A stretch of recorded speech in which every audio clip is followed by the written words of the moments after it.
farming anyway is a way of life. It's not a job, it's a way of life. If you're going to be a farmer, that's how you have to look at it. And organics, definitely,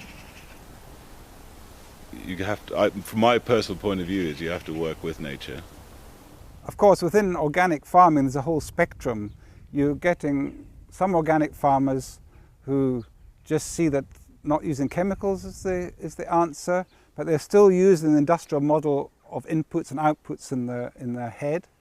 And then you get fertility, that you have to start seeing the farm as a whole, and there has to be a balance there. And that is one of the main principles of a biodynamic farm, that behind this concept you have that it has to be not bringing in inputs from outside, that you see that the whole farm is a kind of whole which has to be in balance, that you have to be able to produce all the feed for your animals off that farm, that they in turn will, if you have the right balance of animals, will produce enough manures of different sorts to maintain and increase the fertility on the farm.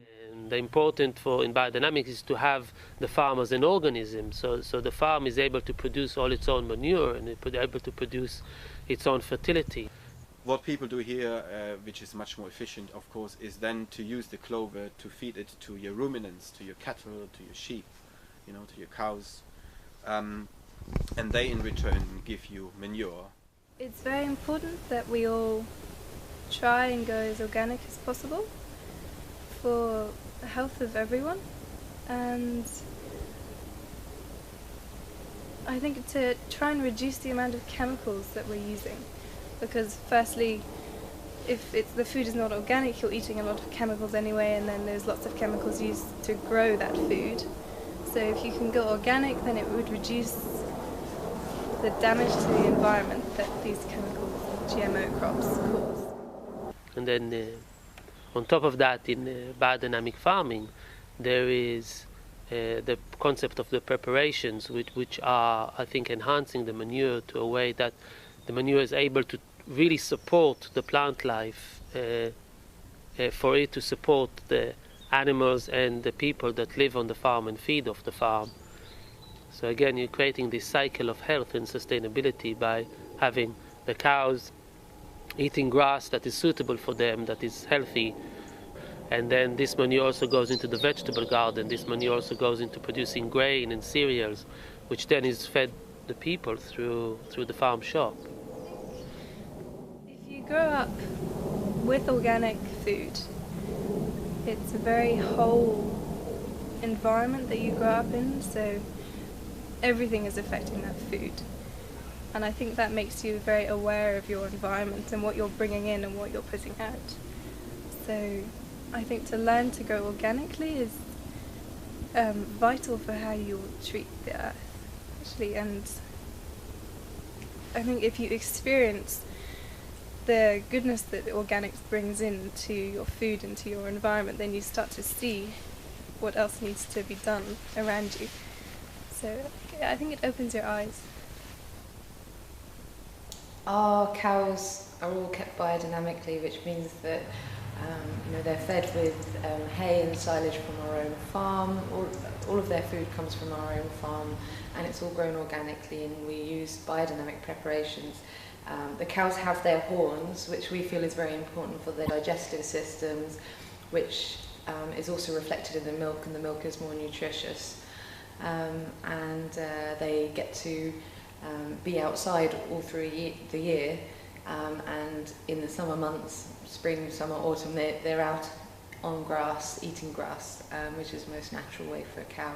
And you can really taste in the milk that it is sort of fresher, more nutritious than a lot of milk which is blended from many different farms and which isn't organic. I think the future is definitely for people to see not just organic or production, but small scale production, which is much more manageable for people and is able to employ more people and empower more people as to where their food comes from, and to have healthy food and have a stronger connection with their food. Because with industrial farming, we have lost connection with the source of our food and the quality of our food.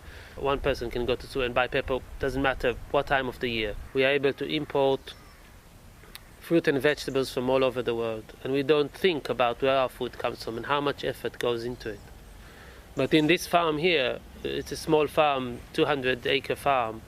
The people who are fed from this farm, the people who are in touch with this farm, get much more in touch with their food. I eat mainly vegetarian, some fish, and I tend to buy from local farmers markets only. I hardly ever enter a supermarket anymore and eat mainly organic food. Mainly vegetarian. I was vegetarian completely it was only 2 years. But I will eat the meat from this farm or from our sister farm Tablehurst because it's biodynamic. I know the people looking after the animals, and I know what food they're eating and their environment that they've grown up in. So as long as I know that, I'm happy to eat the meat. I became vegetarian when I was 6, so I haven't eaten meat in a long time, and I think probably if I wasn't already vegetarian, then I would probably eat organic and biodynamic meat, but I don't really have any need for meat now, so I stay vegetarian. I was vegetarian as a child, and the whole family was vegetarian, but I only eat organic meat really, or biodynamic. We vegetarian food and organic as well. There are methods which are available which can show that we're not just talking about minerals and pure substance, but there are forces in our food and working in nature. And one of those methods was developed by Pfeiffer when he developed the chromatography, and Dr. Kalisko as well with the crystallization method. And by using that method, you can see other than just the chemical constituents of something, but it actually shows a completely different picture depending on how alive or dead it is, if there are forces in that or not. And these pictures are quite objective, and it's absolutely clear. You can take a dead soil and take a sample from that, and one which has been enlivened of that same soil with compost and biodynamic methods, and it creates a completely different picture. Each farm is a small community of friends and not only colleagues. For being interested in organic agriculture, and what the farm does here is to do with the fact that you can involve the community in it, and also when you work with biodynamic agriculture or organic agriculture, you're actually producing food that people can trust. So after I became more interested in organic food and growing my own food and cooking my own food, I got also interested in what isn't organic or the conventional and the use of GMOs. And me personally, I'm completely against using GMOs when you're cooking or eating or anywhere, because they unfortunately are everywhere. The plant is genetically modified. It's missing a vital part of the life of the plant. And when you consume that, you're also missing that vital part of life. Yeah, I personally don't believe in GMOs because of the health benefits of, well, for people and for the planet as a whole. I don't think that gene splicing is an advantage. I haven't seen proof of it getting better yields. The only potential downsides, I think, which is why I avoid it, is that it'll have an effect on us. GMO food, I think, is a limiting food source. It limits your diet, it limits the variety you can eat, and it makes you very dependent on the seed companies that produce this GMO seed. You can't save the seed, you can't grow next year from the same seed, so for me that raises questions about how good it is for you if it's not fertile enough to produce its own seed that is viable, then to eat food like that. I don't know how good that is for your body. It's got a terminator gene in it, which means that the plant is not able to produce seeds for the next generation, how does that affect also on a material level, on a nutrient level? Maybe there is nothing there. It's the same as organic or biodynamic soya. But for me, from a quality point of view, I ask the question, how does it affect my own fertility if I'm eating food that is not able to carry its offspring, is not able to produce the next generation? Is not just only not able to, it's got a gene that is a terminator, that kills it. The risk of cross-contamination, not only from one plant to the other, but from one plant to bacteria, to other organisms, and so on, it's you don't know what you're unleashing. You have no idea. But one thing is absolutely sure: whatever you do, it's completely irreversible. You will never be able to stop it again. Once it's out there, it will be out there. If it's working out in a bad way, there's no way to reverse this process. I'm very suspicious of GMOs. I have to say I always try to buy from local farms when I don't get my food from my own farm. And then I know I can trust the food. I know that I can talk to the farmers and see how it was made, and understand the attitude of the people who made it. So that's really important to me. GMOs have clearly, historically they've been associated with using pesticides. They've been associated with infertility of seeds and things like that, and exploitation of farmers. So personally I steer clear of them as much as I can, but also in the UK, as well as in a lot of countries, sometimes unless you are buying organic, it's impossible to know because they don't label that something has got GMOs in it. So that makes it very hard to always be certain. And the last thing is that now time and time again it proves that GMO doesn't work. Again, it's the question of sustainability. The fact that I sowed maybe a field of GMO corn and it's grown a good crop one year, it doesn't mean that it will grow food every year. A lot of GMO crops have proved to fail. They don't have higher yields, but they still need to have pesticides, herbicides and fungicides. And the result of it is then you get resistant strains like the super weeds, and this just becomes it just becomes an accelerating process. So if you get super weeds, then you need to use more poisons, and then the weeds get stronger and stronger, and you're not really solving the problem. The problem is not really solved. While if you create a balanced ecological system and acknowledge the fact that there will be weeds, that there will be pests, that there will be diseases, but to keep it in a balanced way, I think it's much more healthier. The slightest interest in going back to growing your own food or buying from local growers, you should try and do it, because to me that is the future, basically. When you live in a city and you live just with technology all around you, where life is so fast-paced, you actually gradually completely lose your identity, and you completely lose a sense of what life really is about. So for me, the journey of returning back to nature and to working with the soil and with plants every day has just been an amazing journey. Like, I have had so many moments in the last year or a year and a half where I felt so content and so connected, and where I've really been able to feel joy, just being with color, with sounds of nature. There's so much more than just nutrition that you get from living on the land and working with the land every day.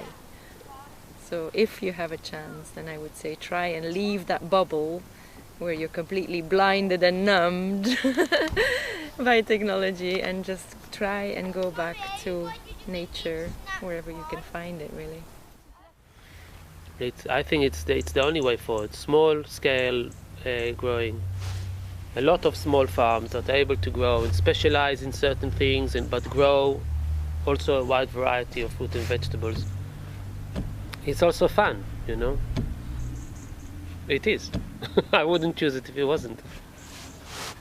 I really enjoy farming life. It's very seasonal, it's very rhythmic. You always have the most amazing food right at your fingertips. So I would definitely recommend everyone get into farming, but it is really hard work.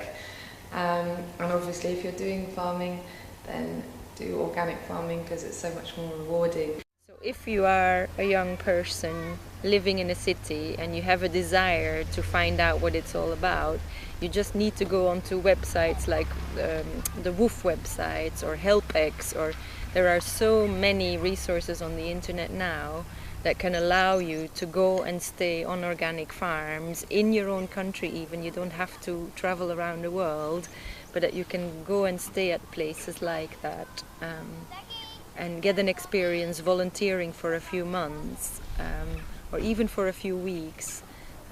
That would be a great thing to do. Or alternatively, try and find in your own city if there are allotments available, community projects, community allotments. Like here in the UK we have quite a lot of those projects, and even while I was still working in an office I used to go and volunteer on Sunday afternoons. Try and find some of these projects and allow these projects to help you spark something for you to change your lifestyle and really understand what organics is about, just by eating organically and working with the land.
Hi, this is Bart from the NoPod project at nopod.org. Today we're here at Round Earth Organic Farms with Adam Silverstein. Hi, Adam. Hi, Bart.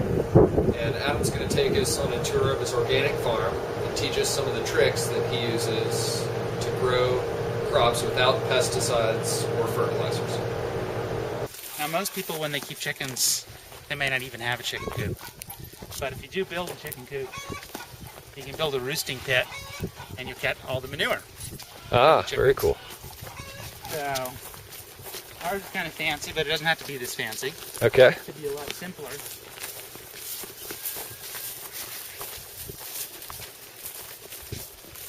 So there's some checks to it.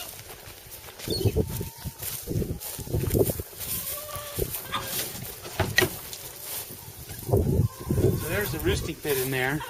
You can see all the manure that's accumulating there.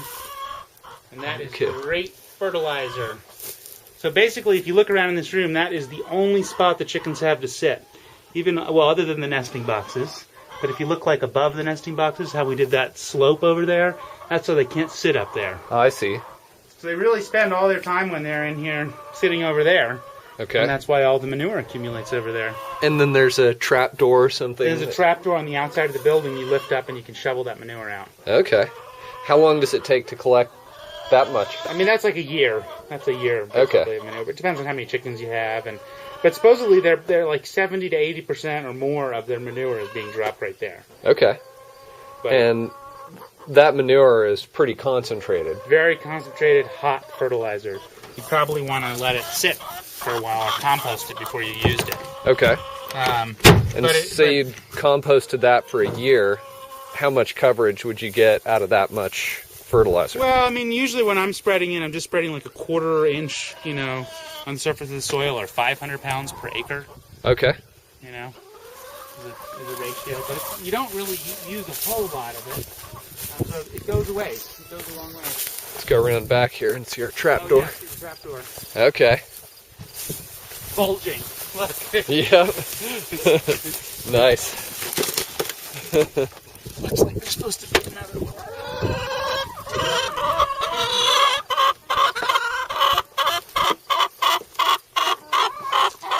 There you go. And then they've got a little door that they can get in and out of here, huh? Yeah, they do. They've got their own little run that they can use. And then they probably can't get over the 4-foot fence out here. No, some of them actually can crawl through the little, I've seen some of them push through the openings. Okay. Actually. But no, and they probably could fly over it if they really wanted to, but they're not really that interested in escaping. If you were in there chasing them and they took off, they could fly over the edge, because I haven't clipped their wings or anything to prevent them from flying. Okay. So. And how many chickens do you have? I think I've got 18 right now. Okay. Yeah. Very cool. Yeah. And they eat all of our scraps, too. That's one of their big jobs on the farm. All the vegetable scraps. We're processing the veggies. All the scraps go over there, and then they just wind up chowing down on those. Nice. Gonna have to empty that thing soon. It's bulging. You just bring your tractor over with the bucket to... For the scraps? Or for for that? Yeah. Yeah. Mm-hmm. I would probably just load it right in the tractor and then go dump it in a pile and mix it up every once in a while. Nice. Yep. What other things do you use for soil amendments? Chicken manure is really the big one that I've used, and I've also hauled in chicken manure from chicken farms around here. Okay. The Del Mesa people, they sell this composted chicken manure that I bought like 10 years ago. It's just been sitting in a pile. I also have a lot of deer and elk that come through here in the winter, so they're contributing. You can actually see the pellets right there. Oh, yeah? So I leave my veggie crop standing. By the middle of October, we're kind of done with harvest, and the deer and elk start moving down as the hunters move into the high country, and they come down here and they spend a lot of time just chowing down on the remnants of the veggies, Yep. and leaving their fertilizer for us. Very nice. So that's part of it.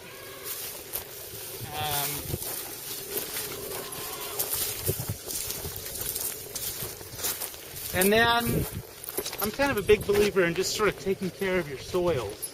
And that if you have healthy soils, that for the most part, most soils have a lot of the nutrients that the plants need. And a lot of times when you have poor growth, it's because plants can't get at the nutrients that they need. Okay.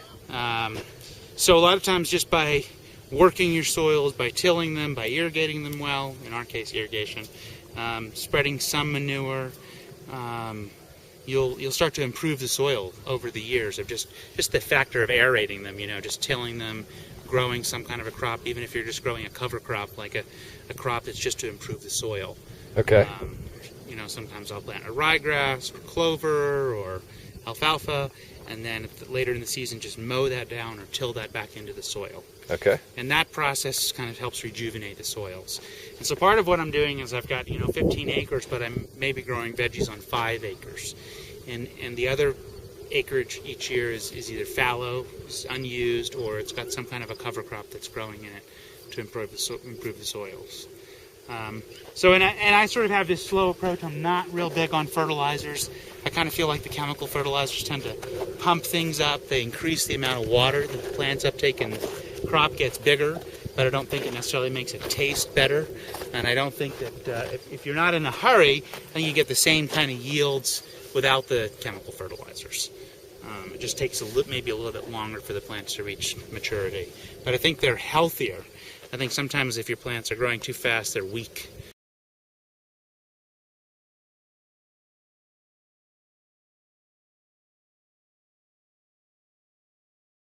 So I kind of have this idea that plants, like people, have an immune system, and that they have a resistance to things like pests. But if they're weak, the pests will have at them.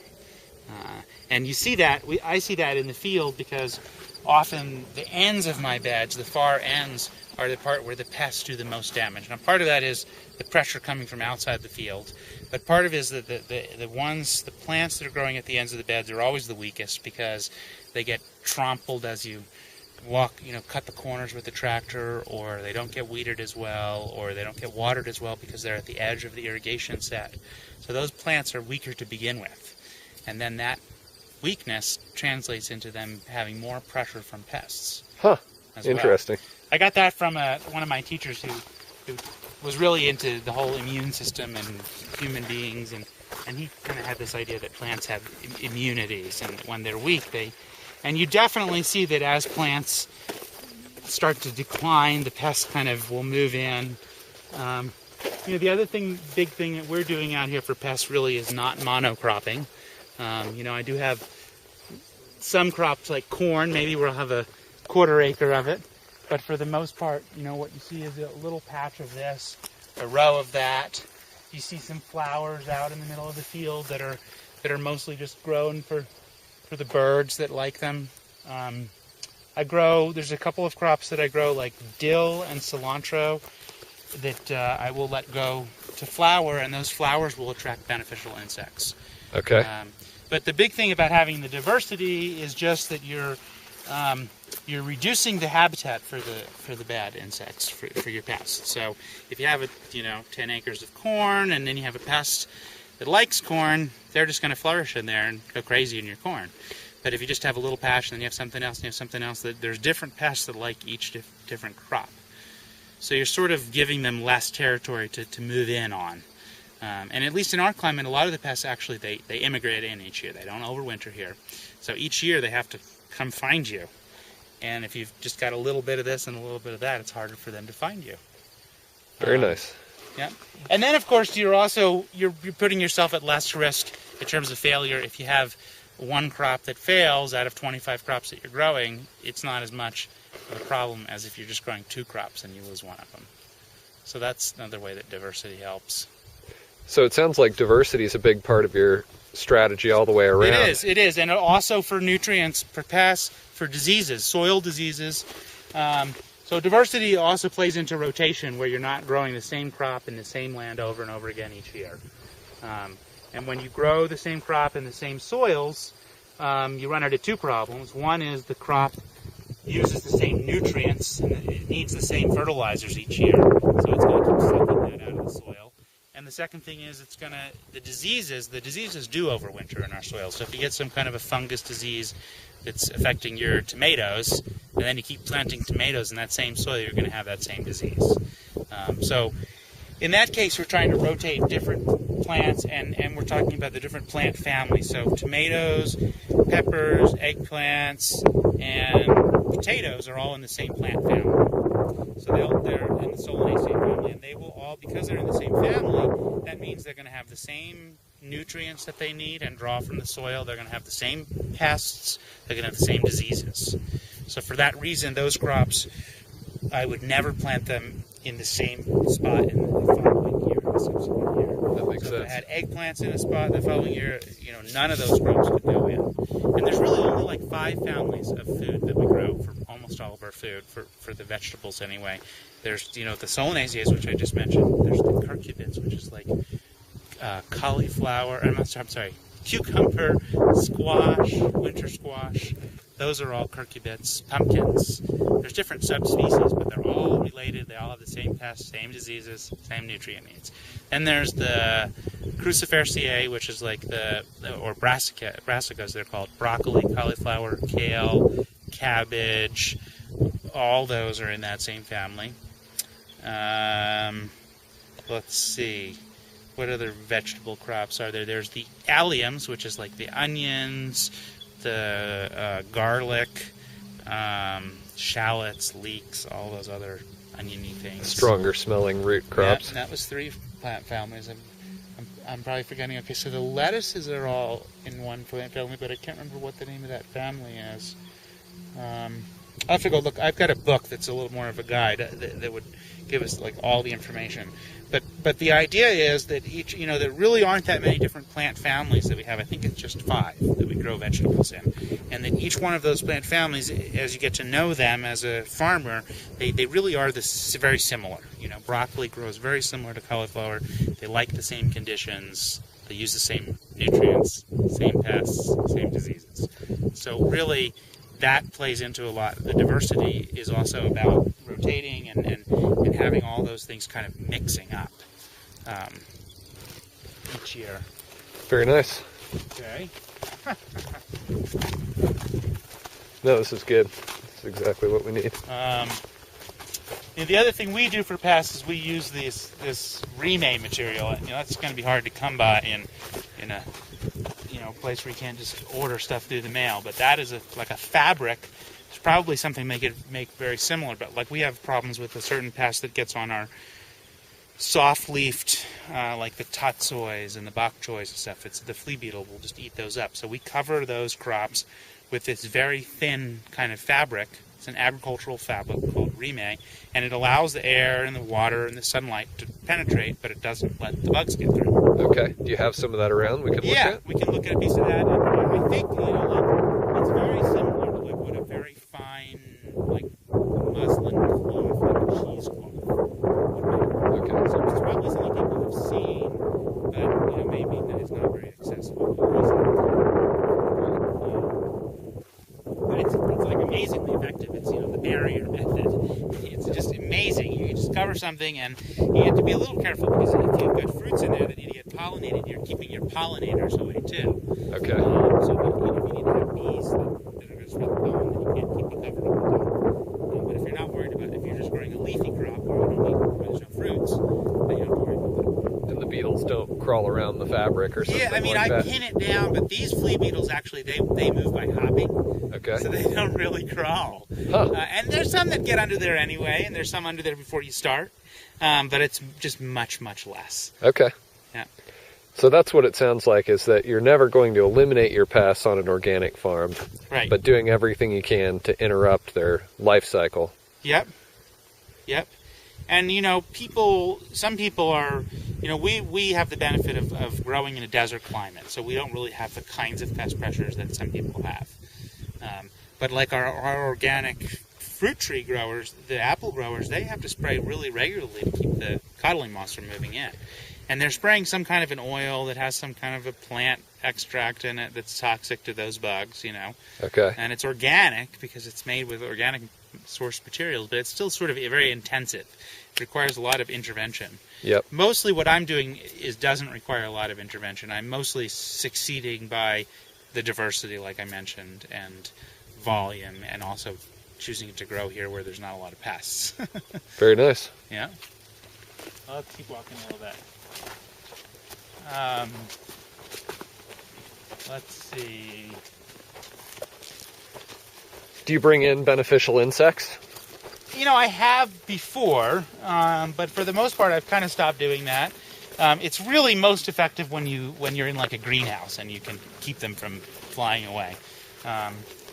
You know, and they do sell, like, you can get these bags of ladybugs and you go and you spread them, and they're ravenous when they come, and then you just watch them go to work. But usually a few days later they're kind of gone. Okay. They kind of move on unless there's something great about it. And mostly what I try to do is just, again, create that habitat for them. So, like, I grow these breaks of dill and cilantro, and the ladybugs are drawn to that, and then they'll go out and find other food. Okay, so dill and cilantro are your big favorites for attracting. They're my big favorites. They're in the Umbrophilerae family. That was one of the family we didn't talk about. The carrots are in that family. What else is in that family? Umbrophilerae. It's they all make a similar kind of flower. It's like an umbrella. That's where umbel comes from. And those flower heads, we can actually. I'll show you some here. Those flower heads are what's very attractive to the beneficial insects. A lot of lace wings on them, and ladybugs.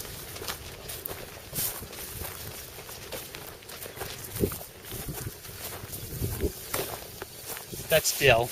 Okay. Well, that's the classic umbel family.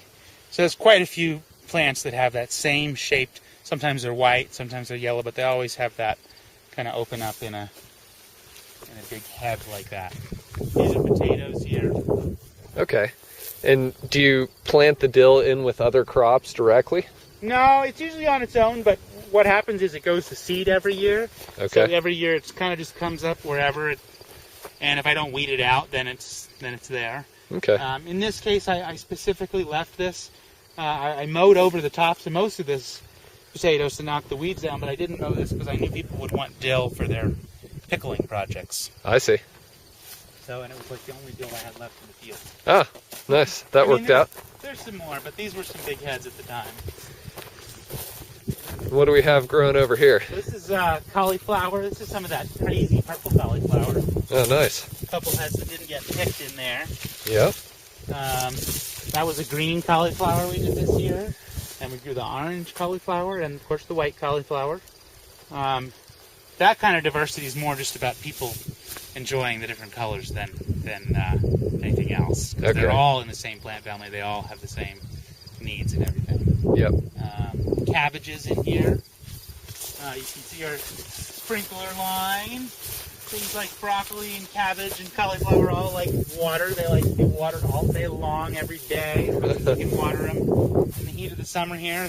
You'll always see these sections on. The sprinklers are on here. So that's one other thing that happens that works against the diversifying theory, is that because of my different irrigation needs, I've got to kind of clump things together that want the same kind of irrigation. Okay. So I'll clump together these brassicas, even though ideally maybe they would be more separated. You know, these aren't all the brassicas that I have. There's some over there, and there's some out there, so it's not like the whole thing, but there is a big clump of them here, and that's for a reason, because they all like to get watered all the time. And that's probably your most water-intensive type of crop. Mm-hmm. That and like lettuces get watered a lot. Whereas something like a tomato or a squash maybe would prefer, if you didn't water it as much, likes to dry out really between waterings. At the end of the year, people often will just stop irrigating those crops and just let them dry. Okay. So they'll ripen up their fruits more. I see. This is all sort of fallow, but it was planted in crops this year, and then it's just been dug up, and I haven't had a chance to till it down yet. Nice. Got a lot of rocks in our soil. That is always a lot of work on your equipment, and it's a big project in the spring, but the rocks also indicate that we have good mineral content in our soil, because our soils are being formed when there's a lot of volcanic activity in the area. And amazingly enough, if you go down to Hansen Mesa, one mesa below us, there are no rocks. No rocks. Like, none. Like, if they want rocks, they have to come up here and get them. And, you know, around here, you see, you can't quite see them, but there's rock walls on the edge of every field, because people have been pulling rocks out for 100 years. And they're not done, you know, there's still more rocks. And so you've got a much better mineral content than they do down at Hansen Mesa. Yes. Their soil is much more sterile. It's sandier. Yeah. So they have more work to do in terms of fertility. Okay. So, but I just I just noticed the rocks. That's why I mentioned that. Yep. Because every time you till, you get a bunch of rocks coming up.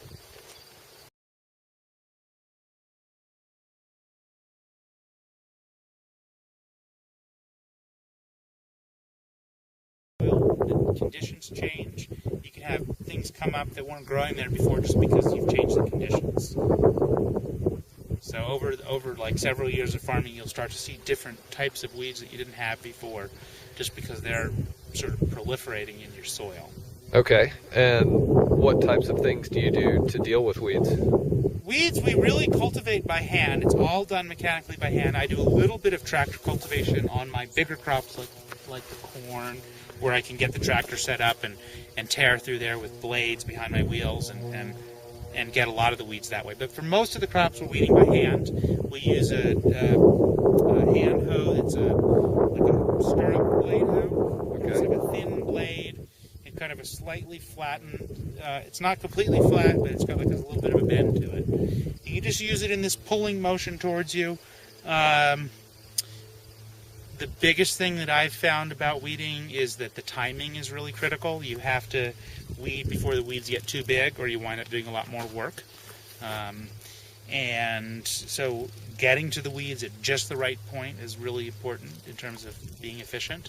Also, the moisture level of the soil is really important when you're weeding. So in our climate where it's dry and we can control the moisture level, I try to make sure that the soil that we're cultivating, hoeing, is not soaking wet, because the mud will just clog up your tool. You also don't want it to be super, super dry, because the soil just gets hard when it's dry. But it's got to be kind of somewhere in between, a little bit of moisture. And then right after we cultivate, we want the weeds that have been cut up to just bake in the sun, so we don't want to irrigate for another day or two after we weed. Okay. And then we can start to irrigate again. Where you're in a climate where you're relying on rain, you have to really be on top of, today's the day, we've got to weed today because the conditions are right. So the weeding is most effective when the conditions are perfect. The weeds are at the right height, the moisture level's right. So to me, being really successful about weeding is just keeping at it all season, kind of starting early. I start when the weeds are just like tiny, tiny weeds and you can barely see them, and we just start. And it's very quick, you just weed a whole bed in almost no time because there's not much. You don't even see much, and it's very quick, but still it makes a difference. So I just kind of try to start early and stay on top of it. How often do you weed? Well, it's kind of like a part of our season. Like early in the season, we're doing greenhouse work and field prep work. Then we're getting to planting big time. And usually by the middle of May, we're almost done with our planting and we're really getting into weeding. And then we have a period of about a month and a half where that's all we do. And I hire a crew. I bring people in to help us with weeding because it's a big labor need that we suddenly have. And then it kind of goes on. It kind of trickles in, and then it gets really big, and then it kind of goes on for almost the rest of the season. It kind of slows down towards the end because we stop weeding certain crops, and other crops we have to weed again, or maybe a second or third time. Okay, and what do we have here? These are artichokes. This is the rest of the artichokes. They're really kind of finishing up. Here's the broccoli. Got some wild turkeys out there. I don't know if you can see the turkeys. Oh yeah. They like to eat the bugs too. And they don't tromp on the crops too bad, huh? No, we did notice some damage in our lettuces this year, but not too much. They really move quite a bit. They don't tend to stop and do too much concentrated damage. And how many turkeys do you have out here? I have no idea. There are several groups. They're wild. Probably 50.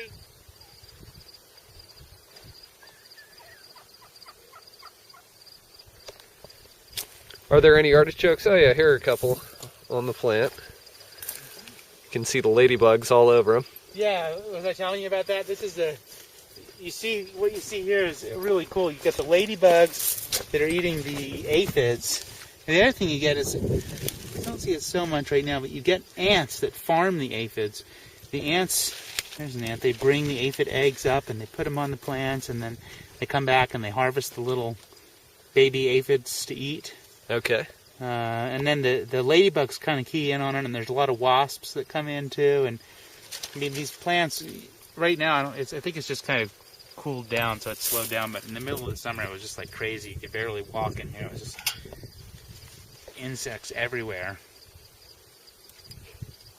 And so ladybugs are pretty much your primary beneficial around here, it seems like. They're a big beneficial for sure.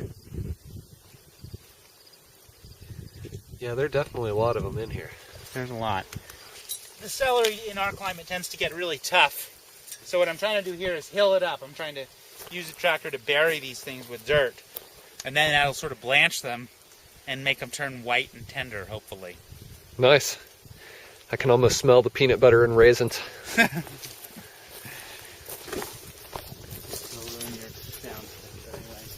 Alright, we're almost at the end here.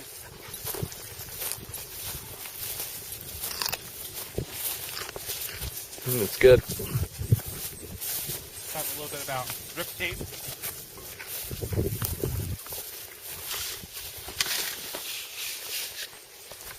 So this whole section here is all being irrigated with this drip tape. And this is like the most efficient way to irrigate.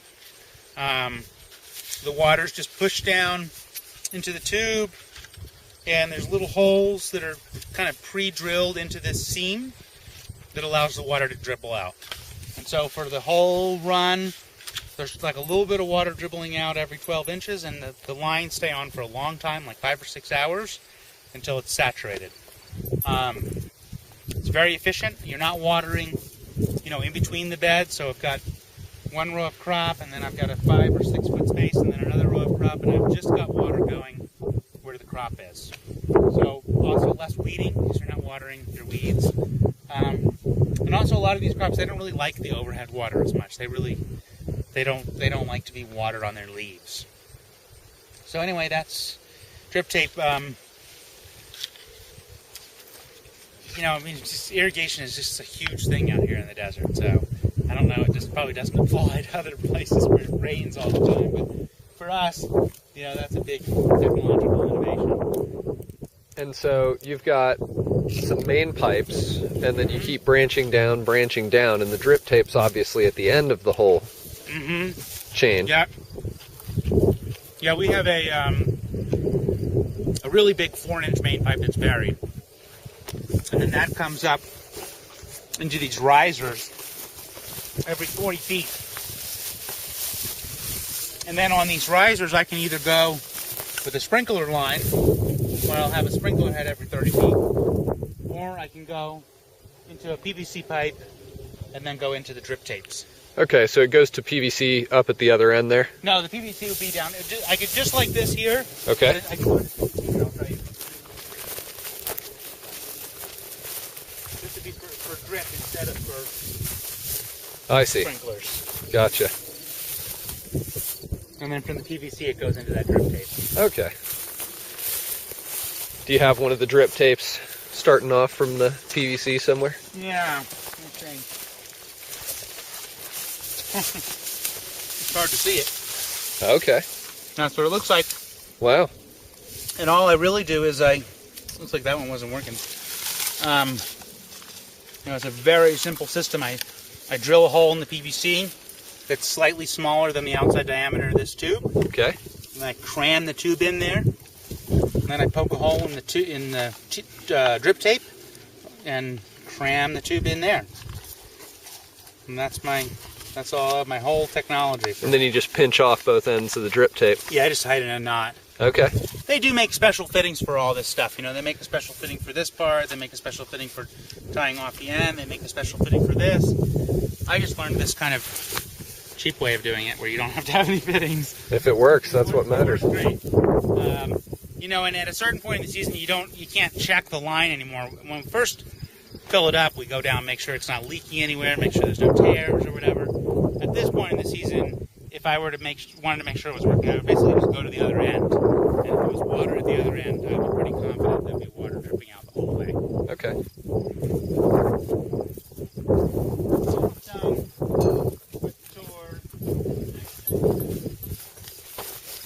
Sweet corn, very productive. Everyone here loves to eat sweet corn.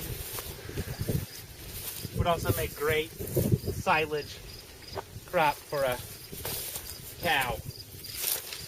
You know, the cow would eat the whole thing. And I know that most types of sweet corn for modern farming have been bred so that there's only one ear per stalk of corn. That's probably true. Is that how this corn is, or? No, this one will produce a couple per. Okay. And what variety of corn is this, do you know? It's called Delectable. Okay. And it is a hybrid, but it's not like genetically modified. It's just a cross between two types. Carrots. Oh yeah. Some sunflowers. The sunflowers are really just for selling for cut flowers. I've got a nice fall crop of carrots here. And we're just kind of picking at those. They'll go for a couple weeks, a few weeks maybe. A lot of different varieties. Hope some in your light. Yeah, I'm gonna try and pull one out here. I know, I see you. You might just pull the top. Here you go. Okay. These are the little guys. These are cute. These are the little, like, Thumbelinas. Nice. But some of them are bigger. Just the type. Do you have different varieties in here? Yeah, a lot of different varieties. So, here's my little label. It'll say what the varieties are. Atlas, Danvers, and Nantes. Those are the 3 varieties in this bed. Okay. So each bed's got different varieties. Here's the yellow sun here. Get one of those. They're really pretty. Oh, come on. I need to water, and then they'll come out a little easier. Sometimes we have to bring the pitchfork out, actually, to get these guys out. Nice. Depends on the variety. There you go. Yeah, look at that.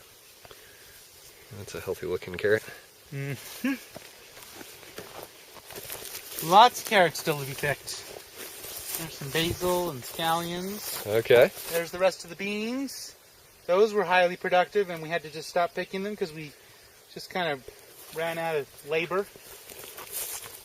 So these are onions. You were showing us one of the onions you just picked here. Yep. It's a and Walla I was Walla. saying that I plant them from little onion transplants. So someone else grows them from seed. They probably start them in the fall.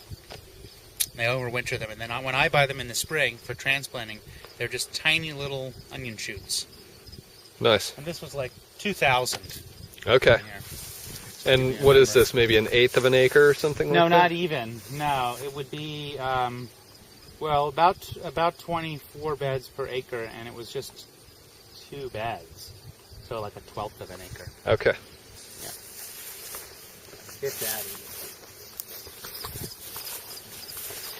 Here we've got a bunch of lettuce.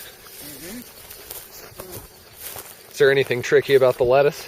Well, in our climate, to keep the lettuce tender through the summer, I plant it over and over and over again. Okay. That's the big secret, is just always having a fresh crop. So I have a lot of land here, so I till up a new section and plant a new section of salad about every week in the summer. Okay. Maybe 2 weeks go by at the longest. That's a good trick. And then we'll harvest the lettuce, and then when it's starting to get a little bit too big, we're already ready to move on to the next patch. Okay.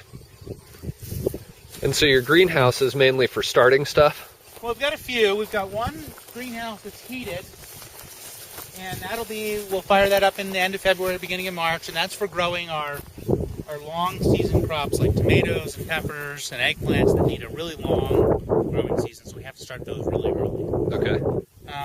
Then this hoop house and then that hoop house out in the field there are both kind of designed for providing extra heat during the growing season. So certain crops in our climate, such as melons, do not really ripen up very well because it's so cool here in the evenings. Okay. So by having that plastic layer, even though it's open at the end and open on the sides, it will retain a huge amount of heat. Plus, of course, it's much hotter in there during the day.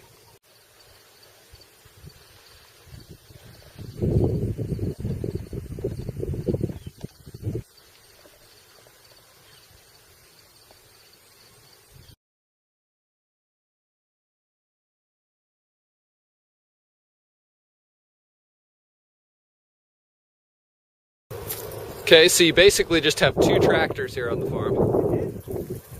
This is a big tractor for tilling and a little bit of the cultivating, like I said. And this one is the little cultivating tractor. It's a 1949 Alice Chalmers Model G. It's got the engine in the back, Okay. which is a nice feature so that you can see your crops when you're sitting looking at your crops. And in the front, we've got these gooseneck sweep blades. And these are set up to weed the 3 rows that we grow in our beds. So these blades work the soil, the wheel and this back are kind of rolling along, floating along. Okay. These brackets allow the blades to move up and down. I see. And then this is cutting into the soil. So the idea is this is just below the surface of the soil. This area here is being left untouched in between those 2 blades. But this is being cultivated, this is being cultivated. And so there's 3 lines that are left, 3 parallel lines, and those are where the crops are. Nice. So those 3 lines would line up with these 3 markers. So when we're planting, I will mark the fields with these, and that'll give us 3 furrows. And then we'll drop our transplants that we've grown, like our broccoli transplants or our lettuce transplants, into those 3 furrows. Okay. And we can come back with the front part and weed it without hitting, if you're not hitting one row, you're not hitting the other 2 rows. Right. Because they're parallel. They're not straight, they're parallel. And then also with the big tractor, the other thing that I do that we didn't talk about is I do some direct seeding with that. So I've got 3 seeders that I put on the bar on the back, and I can fill those up with carrot seeds like we saw out there, or corn, or beets, or it's a whole bunch of different crops that I direct sow. Peas, beans, all those things.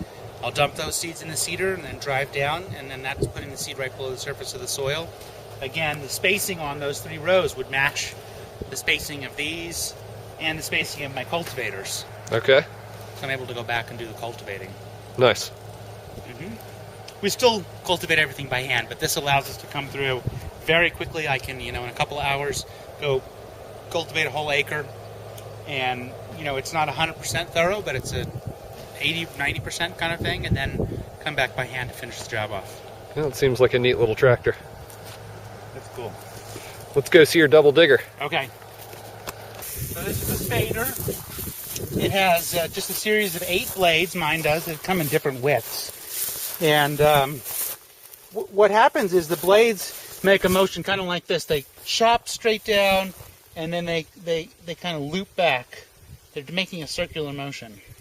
And what happens is they're chopping up the soil as you move forward very, very slowly with the tractor.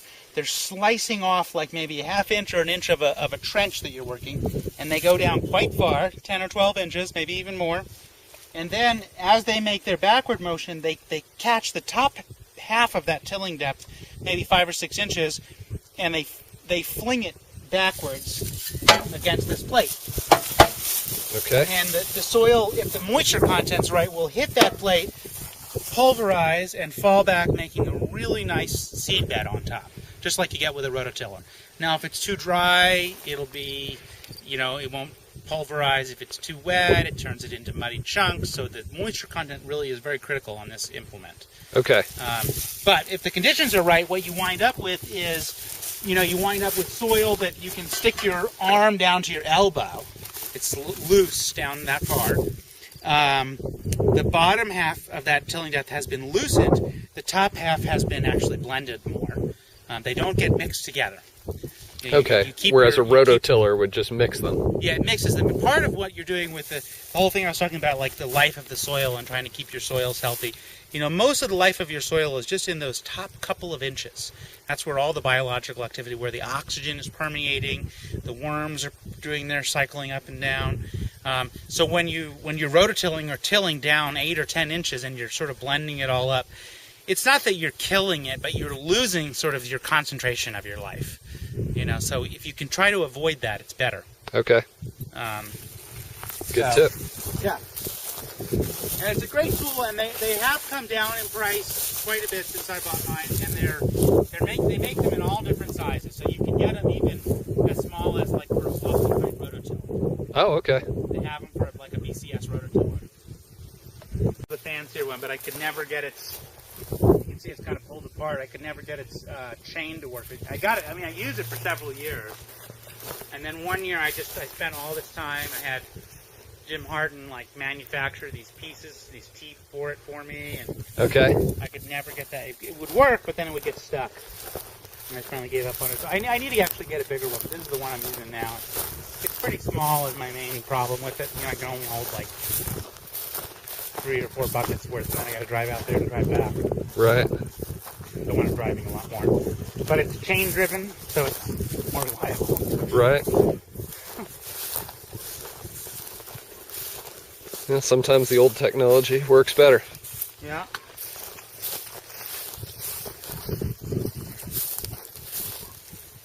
And then does something, I guess, oh, okay, on the bottom of the bed there, that all moves and moves it to the That whole back. thing moves back, yeah. There's like a, as the chain runs, there's like a beater arm somewhere that pushes this big wheel around. Okay. Just like one notch at a time. And that turns the chain. And is this all driven from the tires? All driven from the tires. Super old technology. And do you have control over various aspects of it with these levers? Supposedly, although mine is not working that great, so I just basically have on and off. Okay. But supposedly, one of them would control like how much was letting out, and one of them would control how fast it was moving. I see. But for me, it's just kind of either on or off. Yeah, neat piece of equipment. How old would you guess that is? I don't know. 50 years maybe?